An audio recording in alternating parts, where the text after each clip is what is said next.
Chapter 35. We wait, but the train sits idle on the tracks. I can feel Pequena's gaze on me every few minutes.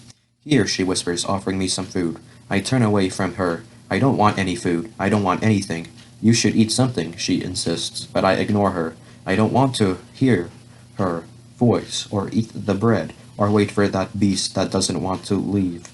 She offers me the bread again, and I push her hand away.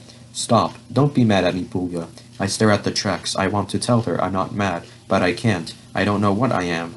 I want to tell her I don't want to be mad, and I don't want to be sad, and that what I'm trying to do is feel nothing, to tune out the words my heart keeps shouting, the words I hear Chico whispering back there, under all that dirt, from the darkness of his coffin.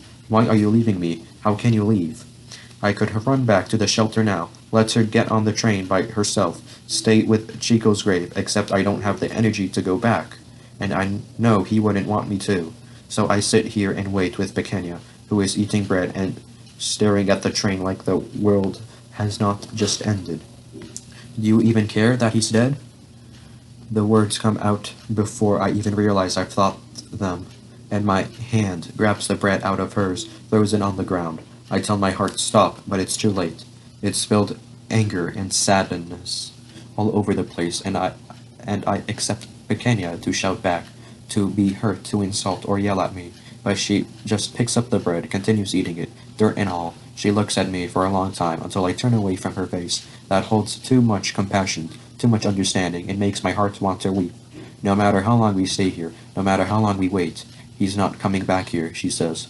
Tears flood my eyes, and I watch as they drop, seeping into and darkening the concrete. Stop, stop, stop, but they don't. All afternoon we sit and stare at the train, waiting for it to come to life, waiting for the 14-hour ride ahead that will take us out of Letziria to Guadalajara. But only when night falls does the beast wake up, rumbling and clanking. We grab our backpacks and hurry toward it.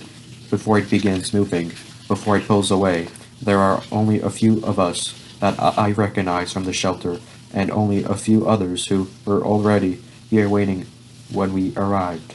Maybe by this point, people just need to rest longer at the shelters, or maybe they've changed their minds, or given up, or died, like Chico. The trains pull away, gaining speed, and Pequena looks over at me, her face sad and worried. I think she's sorry she's making me go on. I think she knows that if she didn't, I'd just stay here. I put my head down as we leave, because I'm tired of the view from the top of this train, tired of holding on for dear life. I'm tired of so much dirt and earth all around us, under our feet and on top of our loved ones. I put my head down because I can't look. I can't bear to look at this land, where my best friend died, where the earth will eat his flesh, turn his bones to dust, and I don't want to remember this moment of leaving him behind. I close my eyes, but I don't sleep, and I hear my father's voice in my ears. We're gonna make it. I stare at my backpack. I don't know if I want to hear the tape, but I'm tired of the sound of the wind in my ears, of the clanking of the tracks, so I reach in, pull out my Walkman.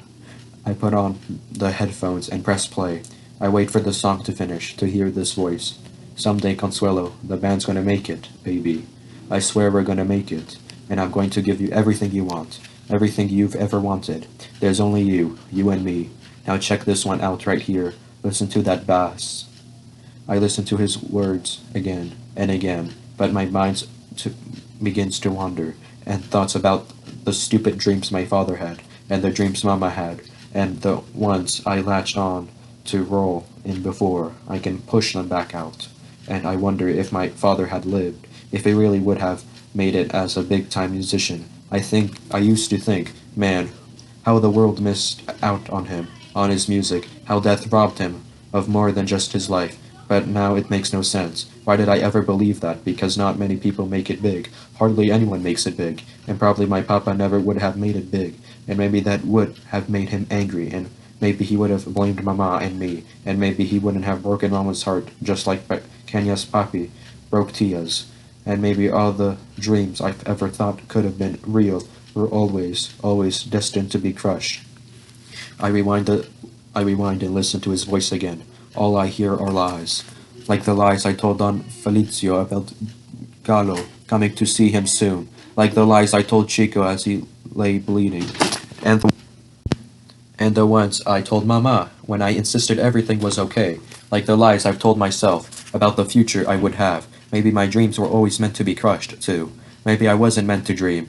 I'll play bass for a kick-ass band, man, I told Chico, cruising up the west coast in a car like my papa had, headed to gigs at night with the guys. What guys? The other guys in my band. Oh, right, Chico said with that stupid smile. They're out there right now, walking around somewhere in the States, not even knowing how great we're gonna be. Now how I'm gonna make that missing piece of that puzzle. But wait, you just wait someday. Me too, right? Hell yeah, Chico, you too. You're gonna be right there with me. I never even asked him to be part of my stupid imaginary band. He was my best fucking friend, and I never even asked him that. What instrument he played, and those dreams were my stupid dreams that I fed him, that I dreamed for him and made him believe. I don't know what dreams he had for himself, because I never bothered to ask him. I'm sorry, I tell him.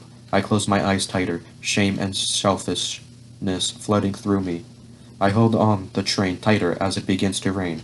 It comes down slowly at first, a few plops, but then it comes stronger, sharper, whipping at our bodies. It stings my arms and saturates my clothes. I watch as people turn their faces upward, open their mouths. Soon the rain changes directions with the wind and comes at us sideways, then whips us around and comes at us from the other side, attacking us from wherever it can, spraying us with needles. Pequena inches closest to me, both of us holding on as tight as possible to the top of the train, trying not to slip as the sky fills with lightning. I don't know, but I think I'm crying. I can't tell because of the rain. I can't tell because I've cried so much for Chico that maybe I haven't stopped. Maybe I will cry. Maybe I will be crying forever. Maybe even when there are no more tears for my body to shed, I will still be crying. We slip with the rocking of the train, this way and that. Thunder cracks the night, like it wants to split the world in half, and La Bestia cries over it, reminding us of her strength, reminding us of the steel blades underneath, ready to slice us if we fall. Pequena and I hold on. It feels like the end of the world. Maybe it is. I almost wish it were. My hands feel like they won't work from holding on so hard, and my body goes numb from the rain and cold, and I wonder if it's Chico in all that fury, in that rain and wind and electricity, so angry that we left him behind. Don't be angry at me, I want to tell him, but he was every reason to be mad. Me, who made him believe, who told him we would be okay, who made him save me from a schoolyard fight and then brought him to his death.